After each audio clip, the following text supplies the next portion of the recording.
Why we are here is for your welfare. For your welfare. What's up?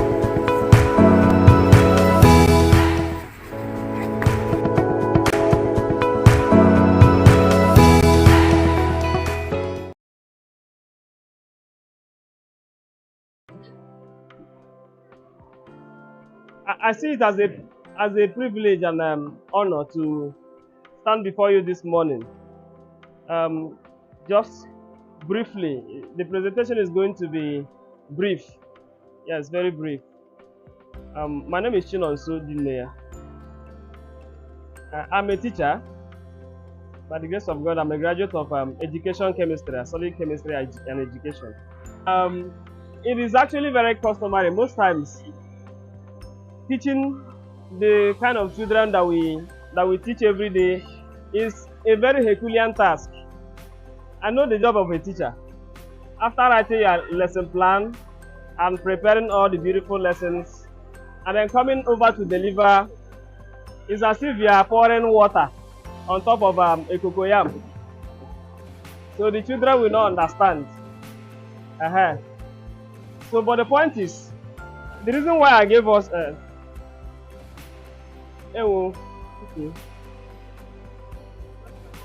yes, the thing is but I think I will make sure I get extra copies of it for everybody for reference purposes.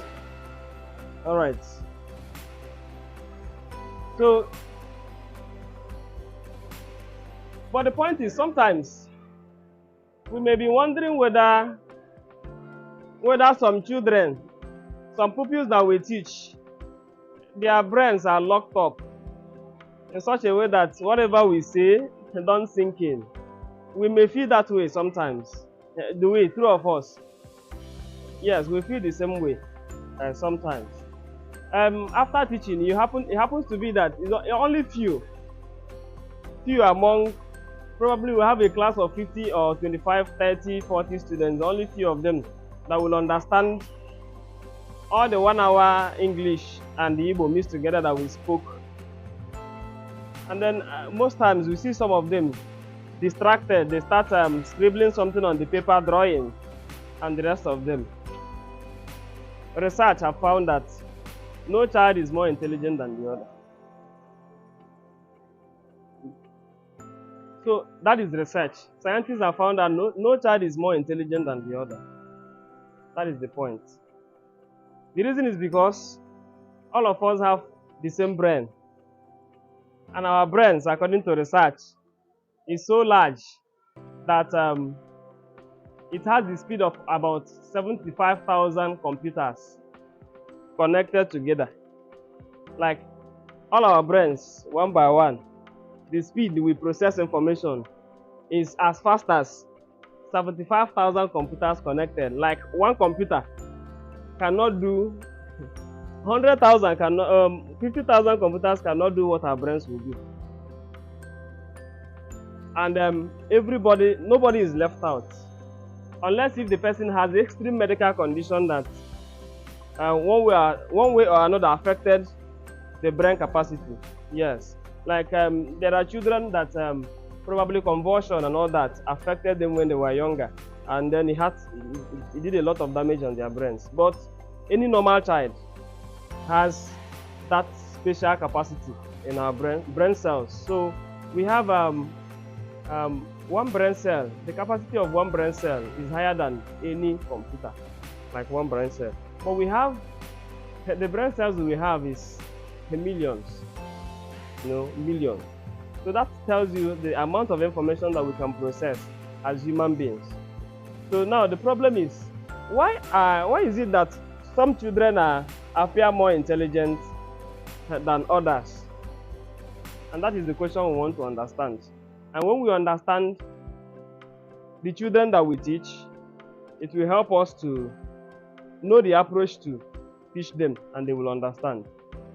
So that's why we want to talk about the brain. Our brain, if an operation, a surgery is carried out and then the skull is removed, our brain has two lobes, two hemispheres. We call them hemispheres. The left hemisphere and the right hemisphere. So like it is on that yes that I gave you. So the left brain and the right brain. And then we have the cerebral cortex, which is right in front of our forehead here. It is part of the brain that processes information. In fact, that is where we learn from. So the two sides of the brain still have the two cerebral cortex, right hemisphere and the left hemisphere. So now the point is that we have more children that learn from their right brain than the left brain. And it happens that the approach we usually adopt in teaching only benefits that minority. You see the problem? The problem is that the approach that we mostly use in the class to teach mostly benefits the minority. So those minority, if you look at this material I have, the left brainers are mostly the people who benefit. For the left brainers, they understand verbal, like the talk and chalk method, lecture method that is mostly adopted by teachers. So left brainers, they understand. As we are speaking, they will capture it very clear. They understand language very well. That's why they could easily learn any language. They also understand logic. They understand maths, analysis, sequence, facts, linearity. So these are the usual thing, the context of how our lessons are usually structured. But that is different from the right brainers. Those ones, they understand science more. So if you give them something that we change the lesson into visual, seeing it with their eyes, they learn better. They will understand better. And then they imagine so much. They are also very creative. So probably assigning them tasks to do. There's a particular child in your class, if you watch it, you see there's a particular child in your class, you'll be talking, child wouldn't understand. But give the child a task, physical task, that will require some hand skills. He will do it better than the others. They also daydream, they do a lot of imagining. And then they are also fascinated by colors. That's why most of them will start drawing. If you are teaching, they will start drawing they'll start drawing something. And then, it also goes a long way to prove that every child is intelligent. There's a particular child in this very class that you are teaching. You have been talking since morning. Ask a question, the child wouldn't answer. But let another person sing a song. The child will cram the lyrics of the song from A to Z, only listening the song for the first time. So they are good with rhythm. And then movements. So they observe movement and they learn from it too. Then they are also very emotional. So these are right brainers. But research shows that 90% of everybody, if we are 100 in the world, that 90% are right brainers. That's why it appears that it's only few persons that are bright in the class. 90%. It means that the majority that we have in our class are those that the approach we are using are not very suitable to. And that is why what we are going to look at today. So if you have so for those of us that have the material left brain versus right brain, so let's look at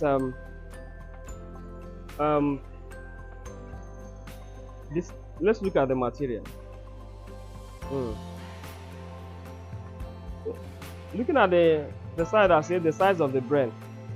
So have you ever heard somebody say they were a left brain thinker or a right brain thinker? You may have heard. So that shows, just like I've explained, that we have two lobes in our brain, the left hemisphere and the right hemisphere and the left hemisphere.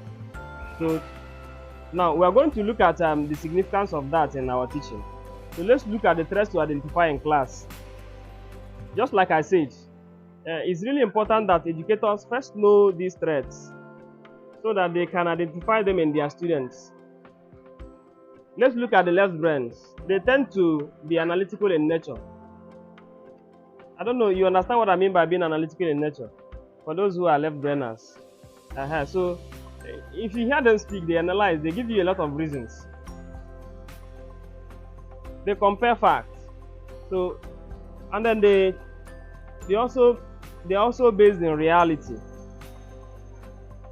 They are linear and logical. Sequential, they do things in sequence. They appear more organized. And then the way they are talking also, they appear objective. They appear objective. So that's why it's easy for them to understand the approach we normally use in the classrooms. Then on the other hand, the right brainers tend to be, they fantasize a lot. They are holistic in processing. So if while they are processing the information that you are trying to teach them in class, holistically, they are imagining. If the dots aren't connecting in their brain, they get bored easily. And that's why listening to you, they are imagining the dots are not connecting. The next thing, the child picks a pen and starts writing something. At that very moment. So they are easily distracted. They are intuitive in nature, random and visual. And that's why in their own learning approach, they appreciate seeing things visibly. And that's why there is a particular child, he may not be able to define, let's say, define a noun, or probably defining something in primary science, basic science. But when it comes to draw and label, the child will remember the entire drawing and the labeling, but the definition will be wrong. So it means that child learns better with the visual skills. And then some of them are subjective and non-verbal, so they appreciate demonstrations a lot. So as if you come to a class and you want to demonstrate, you want to teach about photosynthesis, for example, how plants manufacture their food, and then they appreciate it. It will stick to them when they see plants in class and the teacher is telling them, this is the reason why the plant is green in nature. There's a pigment called this. So they process it holistically, looking at it, non-verbal. So we want to look at the techniques that teachers can adopt in order to make sure everybody in the class benefits. So for left brain students, try to keep the noise down in the room. That's why they learn better. They don't like noise. But the others, even if noise, in fact, they prefer to learn in a noisy environment. That's why they make noise themselves. So the left brain students tend to prefer less auditory distractions when working. So when they are paying attention, their attention span is very large. So they hate distractions. 2, try to keep the classroom tidy and orderly. They prefer orderliness over chaos. And that's why they will always have problem with their classmates who are always making noise. And then draw outlines on the chalkboards or whiteboards at the front of the class. So these students tend to prefer sequential, logical learning. And that's why you tell them, okay, when you structure your lesson, they prefer it being sequentially. Probably after definition, they now look at the types of that. For them, it makes sense. It makes sense for them. And then introduce list of vocabulary words. They like language. They tend to favor list and structure. It's easy for them to, if you tell them to list 36 states and capital, they will list it. It's easy for them. And then have the students do a crossword puzzle. So puzzles, because they can challenge their brain too. And then try to avoid too many group projects. They don't like to work in groups. They are individualistic in nature. But that is for them. And then for majority of us who are who tend to be right brainers, there should be charts in the classroom. They like charts, they like visual effects. Yes, we understand that the government are not doing enough to provide these resources.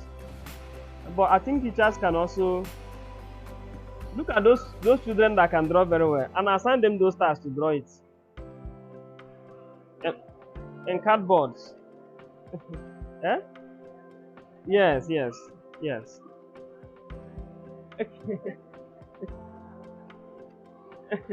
Okay, no na right brain, mommy. Exactly. So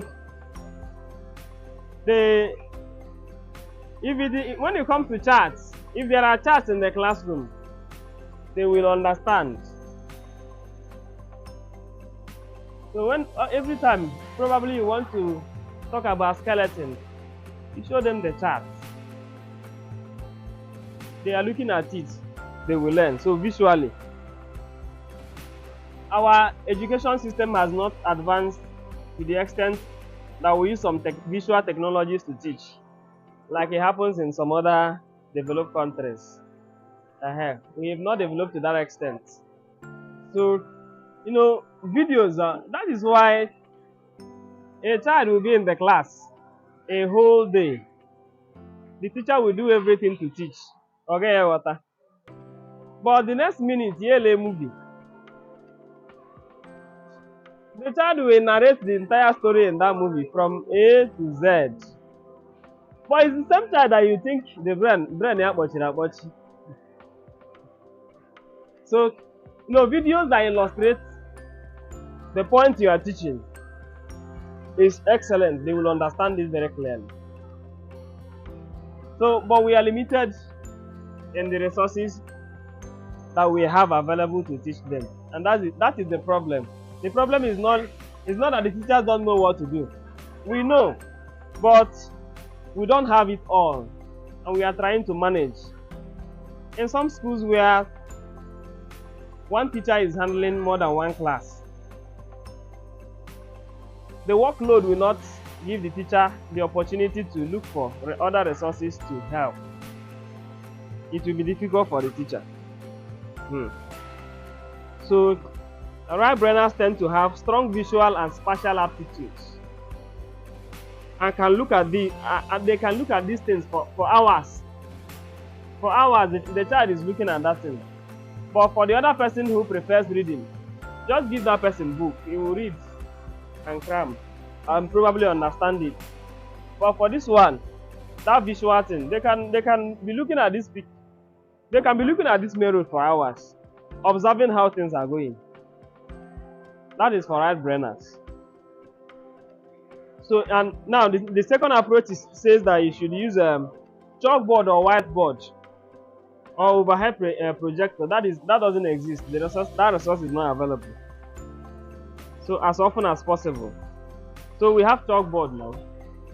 So they say you should always use the chalkboard. If you want to illustrate something in a table, instead of talking about it verbally, they look at it. They are looking at it. So right brainers tend to need visual reinforcement because they sometimes miss what the educator says verbally. When the teacher is talking, they miss the point.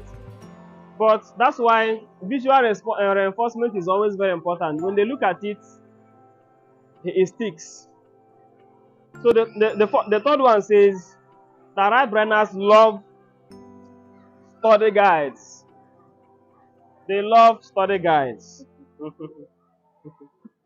So this can be in the form of worksheets, and that's why, yes, from basically those of them in our nursery schools,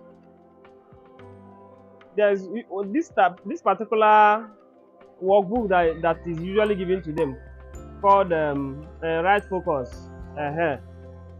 It's very good for them, especially for those right brain students, and that's why the way that particular material is designed, It's easy for them to look for to color the materials because that is what sticks more, what makes more sense.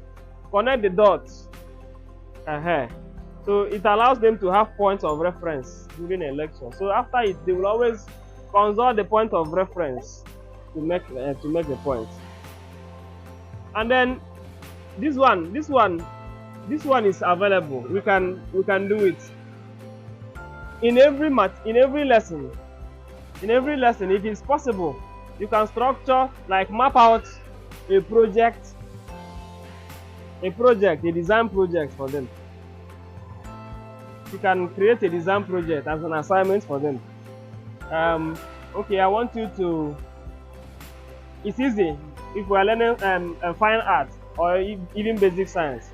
There are design projects that we can ask them to do at home, and they will do it. So they learn better doing that. So lab brainers tend to be creative. They tend to be creative, and they can actually learn concepts as they are designing it. So the more they design the concept, they are learning the concepts. It's just like me teaching a child about evaporation. About evaporation, and then probably tell the child, when you get to the house, collect a little amount of water and put salt inside it until it dissolves. Already explain to the child that this is the process is dissolution. You are dissolving something, and then heat that salt solution until the entire water evaporates, that you will have the salt back. Or probably ask the child, okay, boil water. As you are boiling water, watch the water, you see vapor going. The child is learning evaporation. So observing that entire process, he or she understands it better. But the other child who is a left brainer, you explain that evaporation is the process whereby a liquid being heated converts from liquid to gaseous. That person understands. But this other person may not be able to connect all the dots. But looking at the water boiling and the entire vapor going up, and then you ask the child, what is evaporation? He will not remember. The brain will now connect to the water was boiling and there were gases moving. And then you are telling the child that that vapor is the gas. At that point, the child understands. So because we don't have all those resources here, so you can think about some projects that they can do at home and maybe report back in the next class. So what did you observe? The child will now explain, this is what I saw. You now say, okay, that is the process of evaporation. You understand it now. You will understand. But for the left brainer, simple.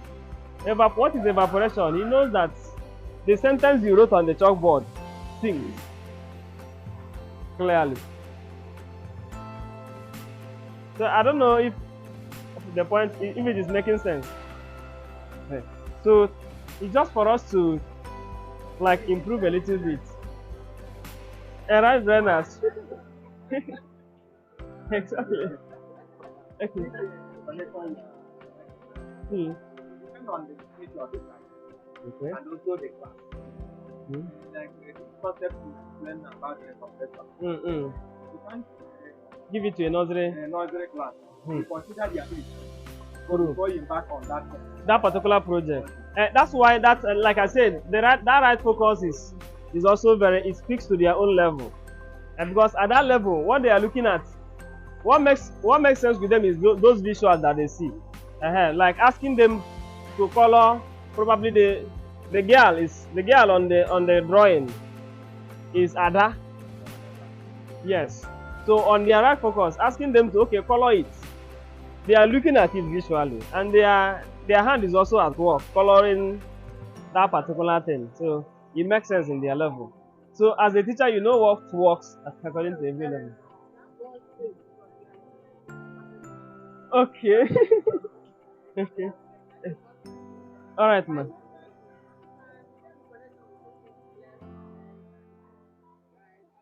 Yes. Yeah. There are children that tend to be in the middle. They tend to be in the middle.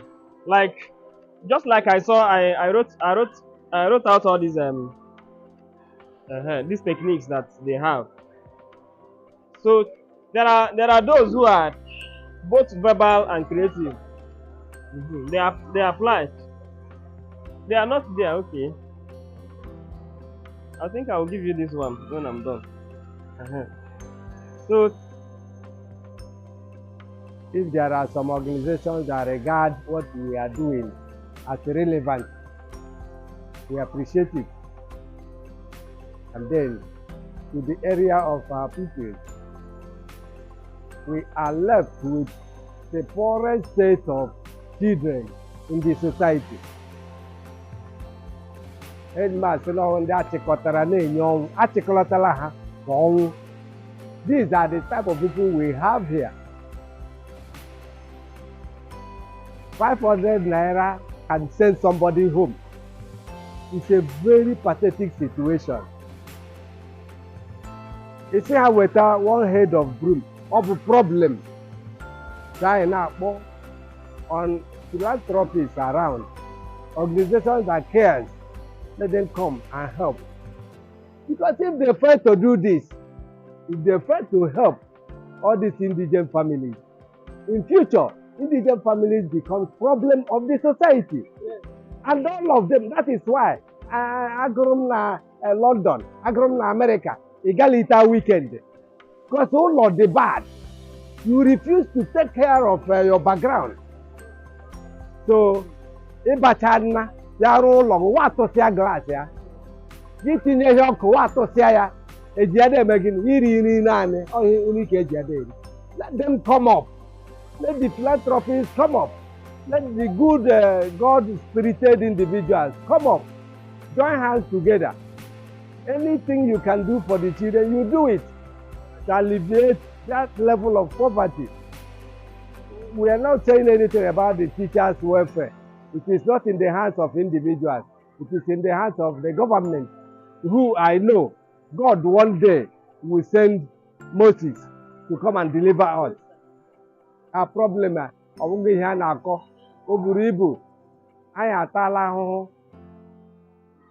if you come here like you were here in the morning, see how reluctant the teachers were coming to school, because they are poorly treated. In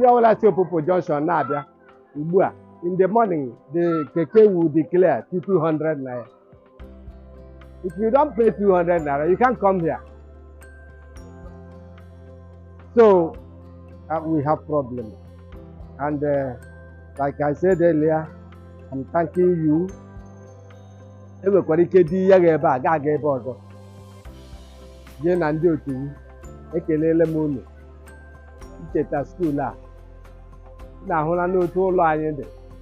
all the rooms, all the classrooms are leaking. No teacher will. All the areas are bad. And where office, teachers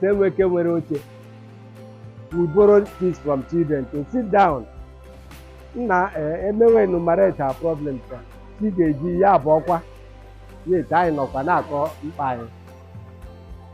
So, I don't have much.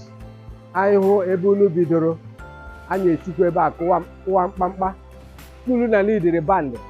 Band maybe. Obu very great media. The person who consider media, I know give 55,000. Equal in the car. But I am going to marry.